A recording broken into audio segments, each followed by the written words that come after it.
Welcome back to my channel. This is 코인 노마드. 안녕하세요. 코인 노마드입니다. 코인게코의 마켓캡을 보면은 1위인 비트코인과 2위인 이더리움의 차가 2배 정도뿐이 안 나기 때문에 이더리움이 비트코인 시총을 능가할 것이다. 이러는 얘기가 또 나오고 있습니다. 시총이 줄어들어서 오히려 더 가능하다. 이러는 얘기인데요. 시총이 줄면서 몇 달 안에 플리핑 가능성을 전망하고 있습니다. 이더리움이 암호화폐 자산 1위, 비트코인 시총을 능가할 수 있는 사건이 올해 일어날 수 있다. 이렇게 미디어와 전문가들이 말하고 있는데 이더리움의 비트코인 전환을 볼 수 있는 시점이 조만간에 일어날 수 있는데 두 가지 요소에 달려 있다고 합니다. 하나는 현물 비트코인 ETF 거래소 상장 펀드의 승인, 이거는 SEC에 달려 있습니다. 그리고 두 번째, 이더리움의 작업 증명 POW에서 지분 증명 POS로 합병입니다. 일전에 제가 이 POW와 POS가 어떻게 바뀌고 전환되고 합병하는지에 대해서 말씀을 드렸는데, 현물 ETF 승인과 이더리움의 전환 합병이 동시 같은 달에도 일어날 수 있습니다.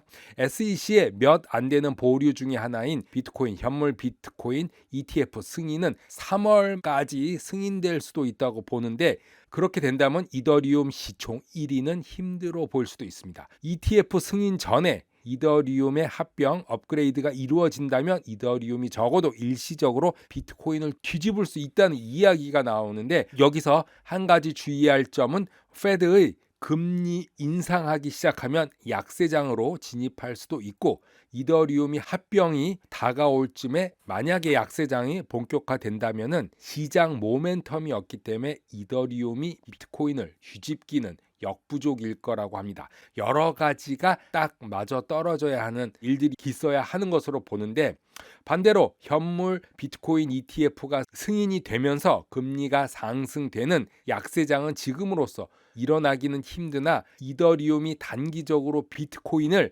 뒤집을 가능성이 낮다는 것을 또 의미하게 되는 거죠. 크립토 마켓은 예외성이 크기 때문에 일련의 순서에 따라 어떤 코인이 2위로 올라가는 것이 가능하다는 게 이제 기본적인 생각인데요. 이더리움이 비트코인을 대체해서 암호화폐 1위가 된다는 것은 여러 곳에서 무게를 두고 있습니다. 드베이 CEO 나이젤 그린도 언급을 했었고, 코인마켓캡의 주커맨, 코널 대학의 경제학 교수이자 돈의 미래의 저자인 에스워 프라샤드, 웨스턴 오스트레일리아 대학의 리 스멜즈 재무학과 교수, 캐나다 기반을 둔 암호화폐 거래소 코인스마트의 CEO이자 창업자 저스틴 하츠만, 반츠 캐피탈의 존 이아델루트 CEO, 투자 관리 회사 인빅터 캐피탈 애널리스트의 제이킴 패컴도 이더리움과 비트코인의 상관관계, 이런 것에 대해서 언급을 했는데 추후에 자세히 알아보는 시간을 갖도록 하겠습니다. 킷코 뉴스와의 인터뷰에서 스카이브리치 캐피탈 설립자 안토니 스카라무치는 비트코인이 최근 하락세에도 불구하고 궁극적으로 50만 달러 가치가 될 것이다 라고 낙관을 하고 있습니다.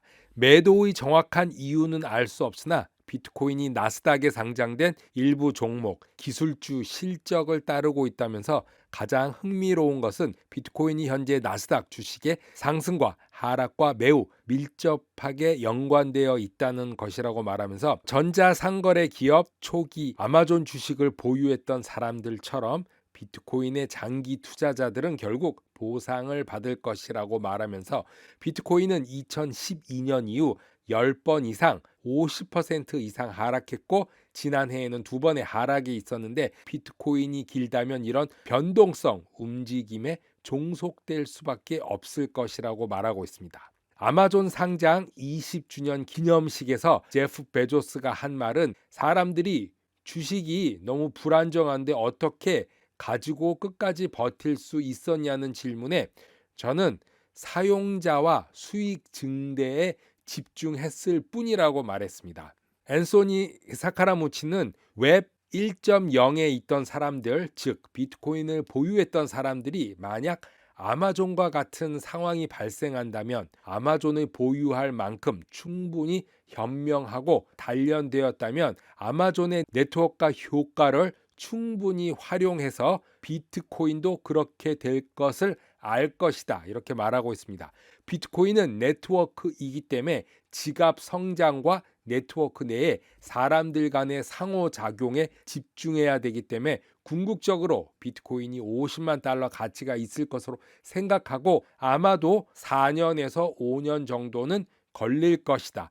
험난한 여정이겠지만 그럴 만한 충분한 가치가 있다고 말하고 있습니다. 스카라무치는 암호화폐 도입 곡선이 앞으로 4년, 5년 뒤에 비트코인 가치가 급등할 것을 예상되는 것과 관련이 있다고 말하면서 MIT 교수 로버츠가 하는 말을 인용해서 팩스 기계 한 대는 아무런 가치가 있을 수 없다고 말합니다. 하지만 팩스 1억 대가 모여서 어떠한 가치를 나타내는지 생각하면 네트워크 자체가 가치가 있는 것이며 1억 대가 서로 팩스를 교환하면서 그 가치는 엄청난 것이 된다고 말하면서 사람들은 비트코인에 대한 근본적인 분석을 할 때 네트워크 자체를 잘못 이해하고 있다고 말하고 있습니다. 골드만삭스가 갑자기 암호화폐 가격에 대해서 경고를 내렸습니다.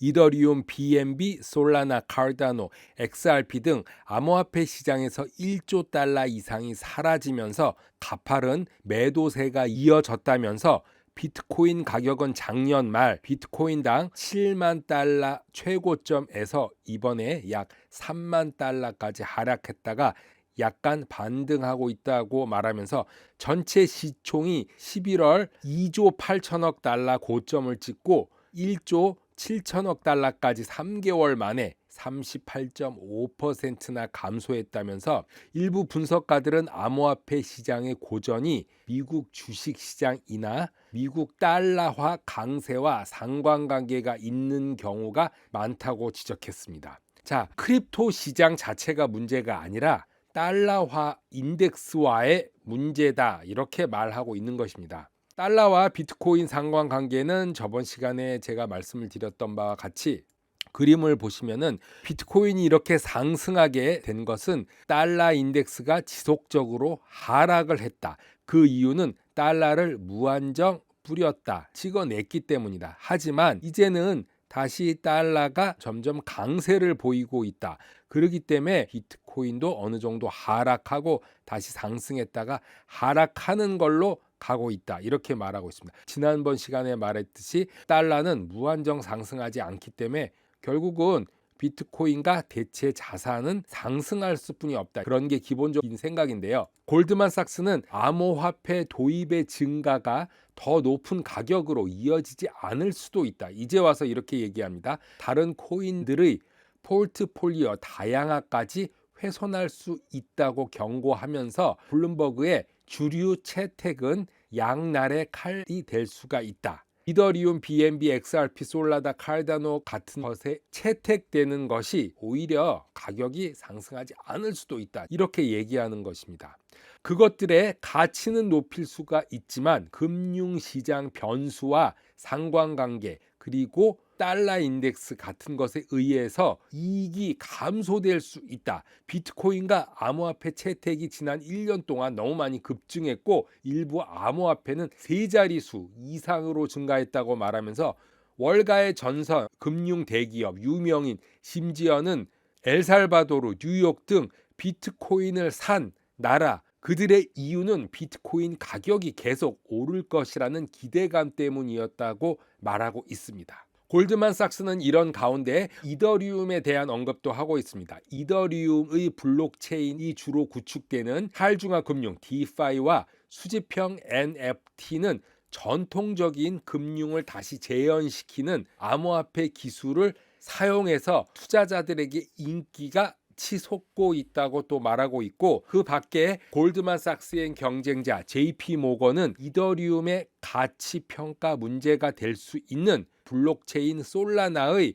NFT 시장 점유율은 이더리움의 높은 거래 수수료와 네트워크 혼잡을 경고하고 있다. 이렇게 말하고 있습니다. 뱅크 오브 아메리카는 솔라나가 디지털 자산 생태계의 비자 카드가 될 수 있다고 말하고 있습니다. 또 다른 한편 페이스북의 메타는 세계 최고 기술 기업들이 가상현실 기반의 메타버스에 뛰어들고 있는 것을 보여주는 한 예이고, 비트코인 암호화폐 DeFi NFT 토큰도 큰 상승을 2022년에 이룰 수 있다. 이렇게 요약할 수 있겠습니다.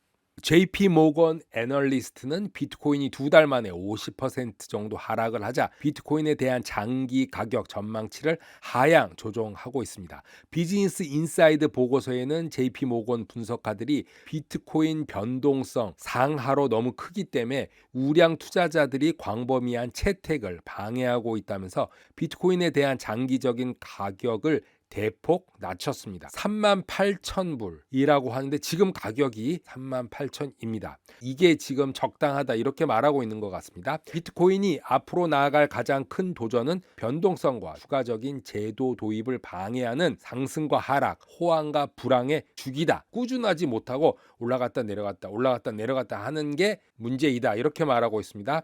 비트코인이 사상 최고치인 69,000달러 선에서 거래되던 지난 11월 JP모건 분석가 니콜라우스 하니기르초클루는 투자자들에게 인플레이션에 대한 해치책을 찾으면서 비트코인은 15만 달러까지 갈 것이다. 이렇게 예측을 했었죠. JP모건 전략가들은 비트코인이 아직 조정이 끝났다는 어떠한 징후도 보여지지 않기 때문에 추가적인 하락을 볼 수 있다고 말합니다. 선물 계약과 거래소에서 보유하고 있는 비트코인, 이더리움 양에 대한 관심이 늘고 있는데 대규모 암호화폐 투자자들은 지난 5월 하락장과 비교해서는 덜 당황하거나 포지션 해제를 하지는 않고 있다. 이렇게 말하고 있습니다.